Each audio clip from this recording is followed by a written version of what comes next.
មីចុះប្រែក សឈីបសាគីមីសស៊ូស៊ីនទៀត អូ Lancelot Lancelot ជាមួយនឹង first pick យកតែម្ដងពីខូចឆាយ ចំសឈីបសឈូស៊ីន សស៊ូស៊ីនតែណាមួយយកបានតែមួយឯងយកលិត ហ្នឹង អញ្ចឹងបើយើងយកស៊ូស៊ីនគេអាចគេណាសគីមីដូចគ្នាប៉ុន្តែអ្វីដែលសំខាន់ចំណុចខ្ទាស់នោះគឺឈីក ឥឡូវដាក់ឲ្យគេយកគេអត់យកទេហេយ៉ា អត់ចង់ជាប់តាក់ អាយយ ខ្លាចជាប់អន្ទាក់ពីខូចឆាយ Harrod អូ Harrod ឈីប wow Harrod ទាំង slot ទី2យកហ្មងតែមួយ signature hero របស់ Soul ហ៎ Yes អូយប៉ាត់ជាទម្លាប់ល្អមែន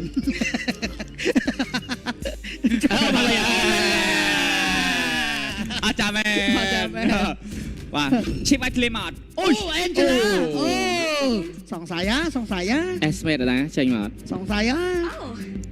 អាចដែរ ព្រោះតែសារ Angela ពេលដែលចូលខ្លួន Harrod ឈាមសទទួលស្គាល់ Harrod វាឈាមសវា អេលី នេះតែគេមិនជីកច្រើនពេកអី ខ្វល់អីបានអត់ទេ មិនជីកច្រើនពេកតែបើសិនជាយើងគិតទៅហ្មង Harrod ឈាមសគេនៅហើយប៉ុន្តែបើពេល Angela ចូលវានៅច្រើនដដែលដល់ Esmer បើពេញយកបើពេញទៅក្នុងការ counter យកហ្មង តែដោយសារ Angela គឺ ultimate រៀងលឿនទៀតចឹងងាយស្រួលណា បាទ បើយើង combo មួយ Harrod គឺឲ្យទីលឿនដូចគ្នា តែបើយក Ellie មកវា Angela ផាច់នេះខ្លាំងណាស់ ហ្នឹង បើអេលីកាន់ល្អមើលចាំងឥឡូវ វា ទៀត មិនច្រើនពេកយើងវាអត់មានដើម្បី feeling មក បាត់ហើយ cheap salt ហ្វាមីហ អត់យកហេតុដែរក៏បាន ចូលសេនអត់ហ្វាមីហ្វាមី perfect counter ហើយរត់យកមកតែហ្វាមីមិនចេញសុតហ្នឹងក៏បានដោះ Golan ចេញមកហើយ Romer Midland នេះខាងនេះមិនចាំថាមុនគាត់ pick គាត់ pick យល់ experience land តែ កលូមិនដែរកលូសួរលេង ក្លូល្អដែរ កលូអាច front line ក៏លេងបាន ក្លូ initiation បានយូរណាស់ក៏បានដែរបូច CC ស CC សល់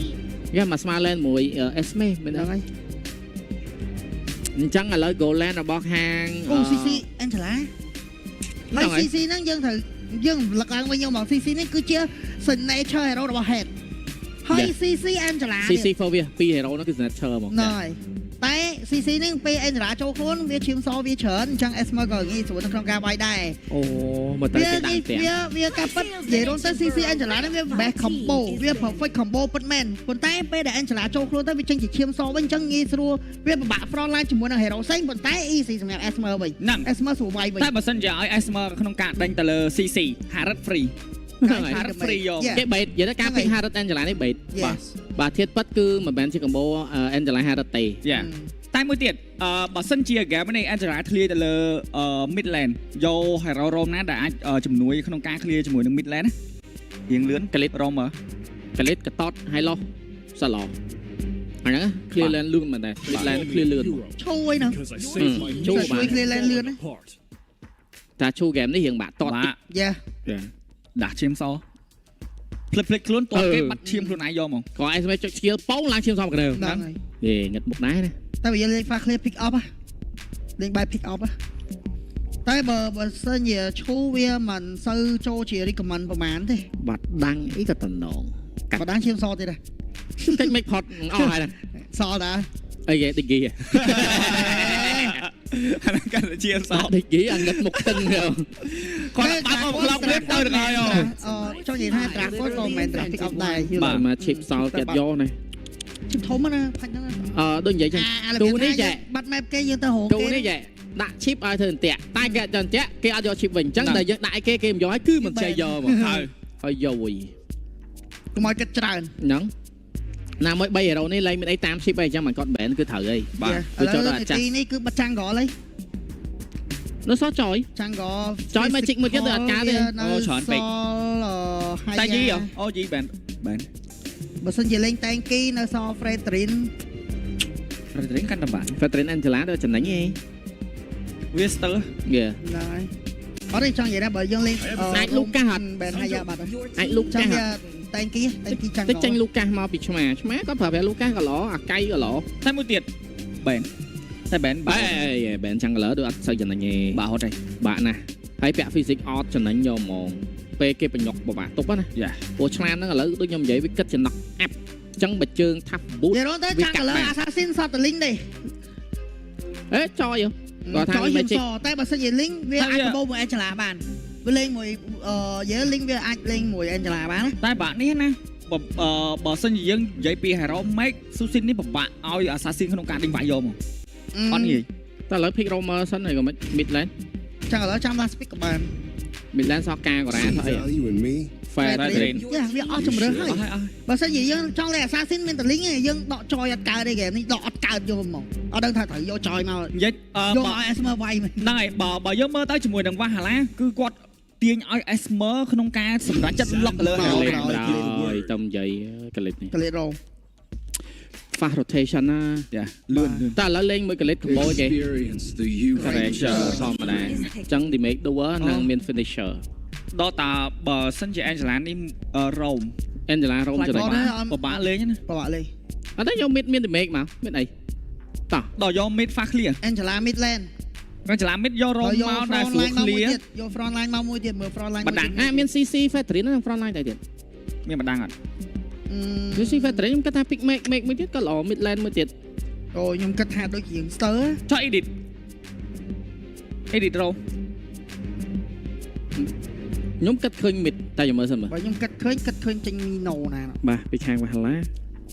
ខ្ញុំគិតឃើញចេញ Mino មកយកមក control ហ្នឹងហើយយកមក control នៅក្នុង team fight វិញវាមាន crowd control ហើយណាមួយនេះបង crowd control ឥឡូវ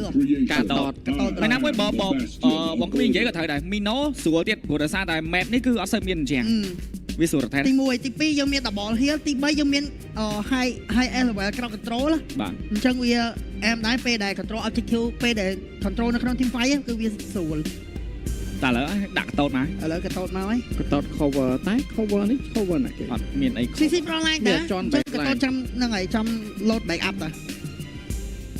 ក៏តូតចាំ load back up អញ្ចឹងយកតតមកជួយ fast clear Yeah Angela តែប៉ុន្តែ mid មាន damage fast clear បានតែគាត់អត់ចង់ តែភាសា ព្រោះ ស ដោយសារតែ magic ហ្នឹងឯងសោះ បើសិនយើងយក damage magic មកមួយទៀតវា2 damage បាត់ហើយយើងមាន5រឹតហើយណាយើងមាន5រឹតដែរអញ្ចឹង5រឹតវា high F magic damage ដែរដល់ពេលអញ្ចឹងយើងយកមកមួយទៀតទៀត តែ game នេះ stir pistol តែមិន 4 flick យ៉ាអត់មានទេអត់មានយកបើមាន fat មាន train មាន CC បាទ CC damage CC អាចវាលួចបាន ហ្នឹងហើយលួចបានបើ X គ្រាប់ តែបើចឹងstir pistol តែមិនចឹង click ងាយស្រួលមែនទេ នេះ នាំតែចាច់ពីវាញ់កន្លែវវ៉ាណាហារត់ ហ្នឹងចឹងបានកលិតហ្នឹង តែមួយ lane slot ឥឡូវគេលេង build ពាក់បាន2ក្បាច់មួយក្បាច់គេលេងជាមួយនឹង hybrid មួយក្បាច់ទៀតគេលេង damage shot យកមកបើ damage shot បើ damage shot គេលេង retribution អា burst speed តែបើសិនជាគេលេងពាក់ hybrid គេយក damage burst shield អត់ទេបើយក bird ឈាមហ្មង damage សឹកក៏បានដែរ អត់ទេ ពី IC ច្រើន ព្រោះថាចេះតែខ្លាច fire sing អី ហ្នឹងហើយព្រោះថាអា retrieve burst ឈាមហ្នឹងតោះតែយើងពាក់ឈាមយើងច្រើនដែរមកយើងឈាមច្រើនយើង retrieve ទៅយើង burst ឈាមរបស់ enemy បានច្រើនហ្នឹងហើយបើយើងពាក់ damage ដដែលយើងទៅយកអា retrieve ហ្នឹងទៅខាតទៅណាំបាទឥឡូវមាន spell on តែមួយតែបណ្ដោះពី head ទៅលើការលេង ណាប់លេងយូរ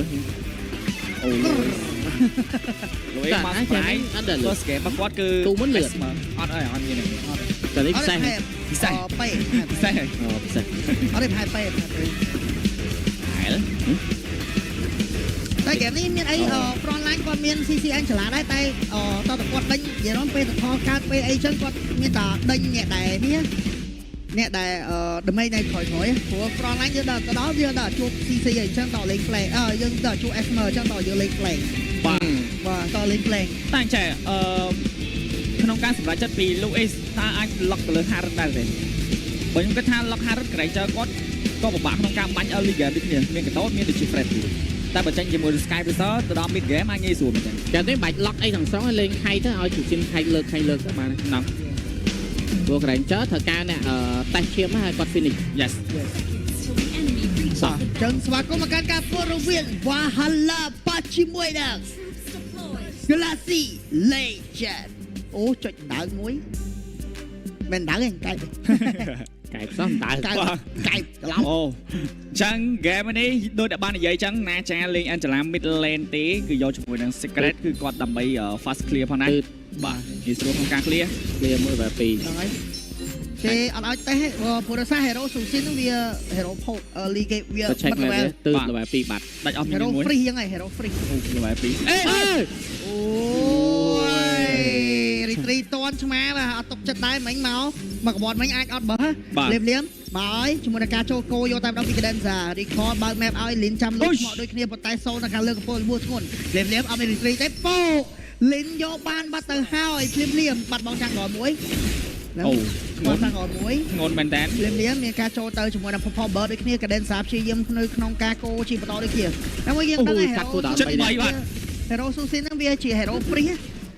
វា Hero Free Land ដល់ពេលចុះ Angela វាហៀងពូនមួយសាទៀតចេញមកវិញ3.4ហើយមិនឃើញ3 Hero អូ Louis កលាត Land ដោយ Esme ណាមួយ Esme មួយ CC វា early ចឹងហើយហ្នឹងហើយ early ប៉ុន្តែបើយើងមើលទៅជាមួយនឹង Goland Soul ក៏ពិបាកក្នុងការលេងជាមួយនឹង Granger របស់ Wiki នេះគ្នាបាទរកថានៅលើ play នៅបាទតាមអីលឺយើងជិះលើកអូដល់តន់បាទចាំភ្លាមជាមួយនឹងចាំងក៏កំពុងតែព្យាយាម farm រៀងខ្លួនម្ដងពីលេវ3ណា Lin គឺ level 4ណា Lin កដិនសាស្មើ level ជាមួយនឹងឆ្មា4កន្លះហើយ Lin បាទពេលលួចអស់មួយបានចាំងក៏មួយឥឡូវគេទៅ Goland ទៅបាញ់គេនោះចង់ប៉ះឲ្យសផលហើយបាទយកគេឃើញម៉ែហ្នឹងចឹងគេយកបានឃើញហើយជាមួយនឹង head ក៏មានវត្តមាននៅខាងក្នុងនេះដូចគ្នាក៏មានព្យាយាមនៅក្នុងការបើកក្រឡាញឆៃតែបើដូចគ្នាចូលខ្លួនពីណាចាជាមួយនឹងការបូវាយជាបន្តសេក្រេតក៏បន្តជាមួយនឹងការរេត្រេប៉ុន្តែលួយជាអ្នកយកបានទៅថតដូចគ្នាមកណៃជាមួយនឹងការចាត់ទិញដល់ថយដូចគ្នាមកណៃប៉ុន្តែប្រមាណ plot នៅមានជាមួយនឹងការ kill ទៅលើលីនដូចគ្នាលោកជន់អាតបែតព្រាមសងតណាសុខសាច់ព្រាមកាដេសាអាចជាអ្នកបន្តមានការដកថយមកវិញប៉ុន្តែលួយវាយយ៉ាងអស់យកតែម្ដងចងជើងមួយជាប់ពីណាចាកាដេសាព្យាយាមនឹងការដេញកាប់ជាបន្តដូចគ្នាតែវាយគ្នាមិនដាច់នោះទេដកថយមកខេតណាយកទៅថយមិញLouis សំខាន់វត្តមានចាំងក៏ទាំង2 retreat ទាំងអស់ retreat ទាំងអស់តើបានថតទេ head អ្នកយកបានជាមួយនឹងថតទី1ទៅលើ Galaxy Legend បាទ Louis យកបាទហ្នឹងបាញ់មិញសល់ឈាមតិចៗម្ល៉េះឲ្យដាច់លីនដល់សារ head combo ជាមួយនឹងណាចាម៉ូតូមកគេវាយផ្លាច់គាត់ទៅដែរតែ head មិនបើក map ល្អចុះអូ retreat យកបុកលួចបានកាត់ផ្លៃមួយទៀតណាអូចឹងចំណាញ់បាន2គ្រាប់ណាឆ្នះ2គ្រាប់ណាហ្នឹងតែយើងកន្លែងមកមើលជាមួយនឹង Wiki វិញហាន់ស្រែកចូលខ្លួនមួយហើយបាទ Gangland បាទ Goland រៀងរុញមាន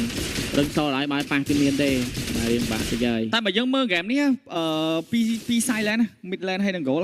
គេបិទទាំងអស់ហ្នឹងហើយពី Galaxy Legend បិទទាំង level ចាំងក៏បិទទាំង level midland ក៏ដូចជា Goland ផងដែរ fast rotation ណាកលិបกับខាងវហ្នឹងសុបាយណា clear មកផ្លែ3កាប់ដាច់3កាប់ដាច់កន្លែងមួយជាមួយនឹង item វិញមកសកាទៀតបាយ experience ទៅ experience hand strike លុយ 2500 លុយប៉ោះ 600 midland នៅខាងក្រោមជាមួយនឹង head អាចនឹងមានគ្រោះថ្នាក់ដូចគ្នាផងដែរមានការដកថយមកវិញ head ឃើញឡើងទៅស្កាត់ដែរអូយ៉ាបាទAli បិទ level បិទ minion បិទវិញបាទហ្នឹង esme ចឹងហីរៀងសោយ early តិចនេះ CC spam stack បាទឡើងឈាមដូចទឹកយក logo ប្រោយហើយយ៉ា head កាលមុននៅធានស៊ីហ្នឹងហើយធានស៊ីតើទៀតហើយថត5នាក់បាទថតទី2មិញហ្វាត់ថតដែរប៉ុន្តែព្យាយាមហ្វាត់ដែរតែដោយសារមានវត្តមាន head មួយណាចារំខានបាទធ្វើឲ្យថតនេះគឺអត់ឲ្យហ្វាស់ទេអញ្ចឹងមានការអូសចេញមកវិញដូចគ្នាផងដែរពី Louis អត់ទៅឃើញវត្តមានរបស់ head មកដល់ទេទំដល់មីទេភ្លាមជាមួយនឹង level ចាំង color level 8ទល់ជាមួយនឹង level 6ខុសគ្នាពី level ទៅហើយជាមួយនឹងការ retreat បានដែរទេមានការចាំប្រេប្រងជើងព្រួយជាមួយនឹងការចូលខ្លួនយកតាមដងចាប់បូវាយជាមួយនឹងការជីកសាច់ភ្លាមជាមួយនឹងការបូវាយលោតជាន់អត់មែនបូបាំងប៉ុន្តែដាច់ secret បានហើយបានលោតជាន់នោះទេភ្លាមកដេសានេះមានបញ្ហាតបោកគៀចូលទៅលើលីនលើកបោកជាបន្តបាត់បង់ជាមួយនឹង head ដូចគ្នាផងដែរ3 kill បាត់បង់ពីវ៉ាអាឡាបាត់ទៅហើយបាទបាញ់មិញមកប្រឡោះអញ្ចឹងនេះប៊ីសនឹងដាច់កដេសាតែផុតមករេងជាន់អាតមែរបស់កតូតពី secret បាទលោតចេញដាច់ហ្នឹងអូដាច់មុនដាច់មុន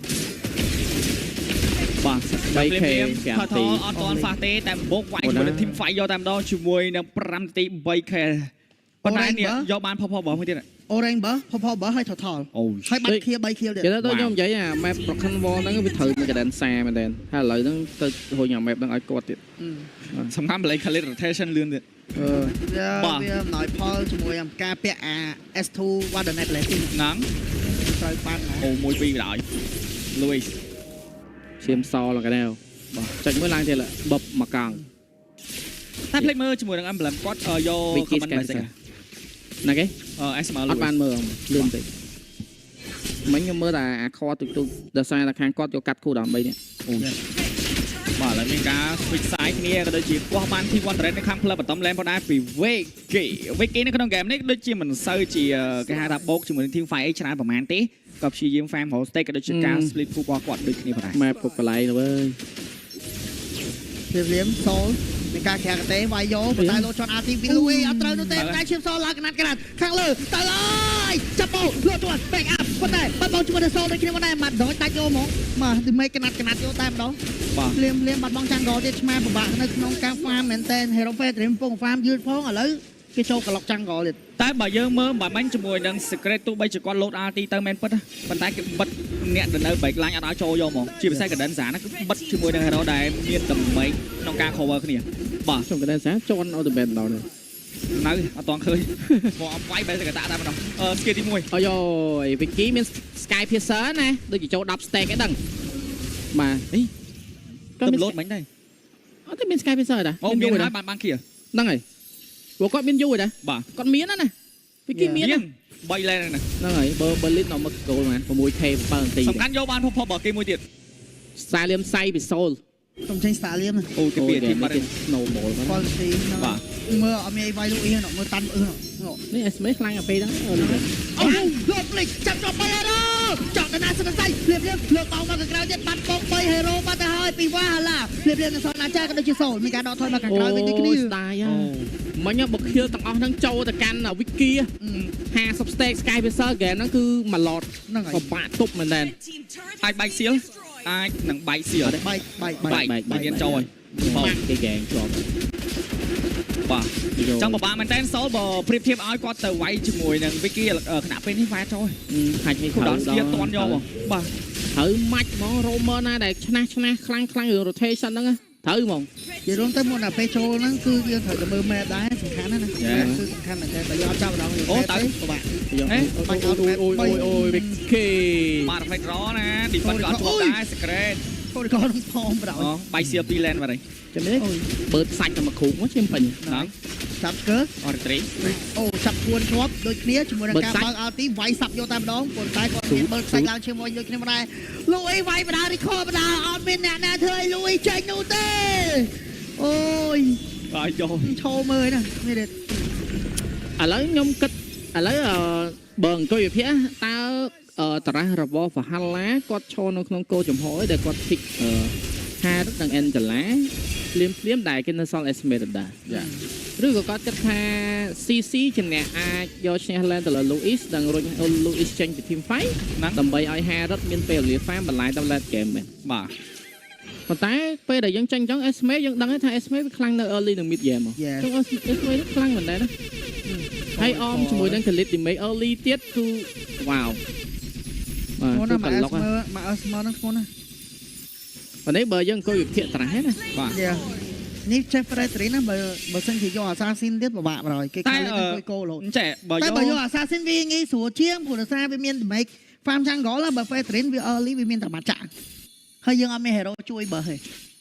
វាបាក់ចឹង តែឥឡូវចេះបើយើងយកការផ្លាស់ប្ដូរមកវិញណាបើសិនជាឆ្មាបានលេង Lancelot នៅក្នុង game នេះវាគេយក first pick ឲ្យបានលេង ហ្នឹងចឹងមិនថាហ្នឹងបើតារាមួយនេះតែយក Frederick មកគាត់រៀង stir physical damage ហើយបើសិនជា Romer ដូចជាប្រភេទ Khalid ចេះទៀតពាក់តែ Radiant មួយ early game តែប៉ិតបើសិនជា mid យើងដូរពី Angela ហ្នឹងយកទៅលេង Kimmy វិញយើងលេង Snowball តារាធម្មតាអាចនឹងគាត់បានយើងជឿបើគិតចឹងអត់ យក Hero ណា fast clear បើមិនតែចេះ យើងដូរតែ hero អីគេមក hero ទាំងអស់ហ្នឹងដូរតែ hero ដូរតែ Angela ចេញ អត់ទេគាត់ថាខ្ញុំចង់ឲ្យយើងគិតចេះត្រាស់យើងអត់ចង់កែយើងចង់ដឹងពីការ pick ហ្នឹងគាត់នៅក្នុងឈុនក្នុងគោបំណងអីគោចំហអីចឹងណាចង់ដឹងចឹងណា ហ្នឹងហើយព្រោះជាធម្មតាគាត់មុននឹងចូលមកហ្នឹងគឺត្រាស់គាត់សមនៅក្នុងស្លៀមឆ្អែតហើយយល់ហើយហ្នឹងហើយអូលោកជួនចាក់ទៅពីរត់ថែមខ្សាច់ទៀតមកអត់តថែមទេចាប់បោកវាយយកទៅដល់បាត់បោកជាមួយលូអ៊ីមុនគេឌឺហេតុចង់ទៅណាសិនសាច់បាត់បោកជាមួយហេតុមកវិញគ្នាមកដៃជាមួយដល់បោកគេពីឆ្មាអាយ៉ាចាប់តាមឲ្យទឹកមាត់មកវិញដូចគ្នាមានទឹកមាត់លេងហើយគេនៅក្រោមឡតក៏មិនតគ្នាដូចគ្នាពីសមាជិករបស់វ៉ាឡាគេនៅវាយបាន3វាយ4គេវាយបានយ៉ាព្រោះ lead 10k ព្រោះពី hero ហ្នឹងអត់មាន strict kill អីទេចឹងគឺគេឲ្យបដាច់បាន3ផ្លូវ1ឡតក៏ហ៊ានទៅដែរអត់ ច្រើនណាតែសារវិគីគាត់ស្ទើរគ្រាប់គាត់ស្ទើរ ultimate បើគាត់មាន ultimate គាត់ថាគាត់អាចនឹងបន្តវាយទៀតតែពី hero មក lot ដូរ3ផ្លូវចំណេញលើកោកបានហើយបាទពី Galaxy Legend មកតារ៉ាមួយនេះ Esmeralda ជាចំណុចខ្ទាស់នៅ early និង mid game បាទហើយអ្វីដែលរុញearly mid របស់ខាង Galaxy នឹងកាន់តែខ្លាំងគឺ Khalid នឹងយកហ្មង Vision Damage Crowd Control មានទាំងអស់មក AoE skill មកជន់ខ្សាច់ហ្នឹងគឺយើងអាចឈរជុំគ្នាបានទេហើយចាំយើងលេង Harrod Angela មិននៅជុំហ្នឹងហើយបាទ Veteran ជុំហ្នឹងហើយមានអីទៀតប្រហែលណាមួយទៀតណាបើសិនជាអត់យកកាតូកាចាមកឲ្យ Angela ទៅលេងរ៉ូមហ្នឹងកំពុងយ៉ាងគេចូល invade ទៅតែ invade បាទ early game ណាស្រួលណាផាច់យ៉ាងសាច់ប្រាយទៅលើមក load flick ហ្នឹងអដល់គេពងញ៉ោឲ្យ off spell ហ្នឹងហើយបាទពងញ៉ោផងសៀលអូអត់ទេគាត់អត់កញ្ឈោក៏ចាំ lot ចាត់ការហ្នឹងហើយគេញ៉ោឲ្យ off spell ព្រោះ 10k 11k គឺជាចំណុចល្អមែនតើជាមួយការនាំមកដល់សន្ធឹកខំមុននេះប៉ុន្តែបើសិនគាត់លបបូតតាម team fight តើ fail comeback ឯណាហ្គេមហ្នឹង8នាទីដូចយើងបានដឹងហើយចាប់ពី8នាទីទៅ passive goal របស់យើងគឺបានច្រើនបាទខ្ញុំ expect ថា Galaxy គាត់អាចនឹងតែអីហាច់នេះគឺគាត់លេងហ្គេមមួយនេះគាត់លេង aggressive early game ទៅបបបានគាត់ធ្វើបានល្អច្រើន lot spot គេថយអស់ហើយថយទៅវាយ lot ទេ Louis គ្រាន់តែមក load RT head ដាក់ RT ដូចគ្នាដូចគ្នា ESP តែគ្រាន់ថា RT head ដូចជាមិនទាន់ចូល team fight បានច្រើនតារារបស់ Valhalla បើយើងគិតថា Angela ហើយនឹង CC ធំមែនតា early game ទៅថតទី1សាហាវបណ្ដោយតែចាប់ពីប៉ុណ្ណឹងទៅ Khalid ធ្វើរឿងច្រើនពេកក្នុងហ្នឹងហើយគាត់ធ្វើរឿងច្រើនពេកពីកណ្ដឹងតែសាប់ួនចង់ចូល lot លៀមយ៉ាងម៉េចដែរ Louis ចូលវាយដល់ back line យកតាមដល់ជាមួយនឹងការ1ទៅ3 load ថែមម្ដងទៀតចូលខ្លួនពី head បោកមកក្រោយជាមួយនឹងការជន់ back up ប៉ុន្តែជន់ចោលបានហើយបាត់បង់ជាមួយនឹង head មុនគេឆ្មានេះទីណាបន្តឆ្មាតោះជាមួយដៃឆ្មាចង់ទៅណាបាត់បង់ជាមួយនឹងឆ្មារបស់គេចូលវិគីទៅគ្នាមកដែរព្រីទៅស្វែងយកតាមដល់ជន់អាទីថែមម្ដងទៀត grab ពកៀតពីវិគី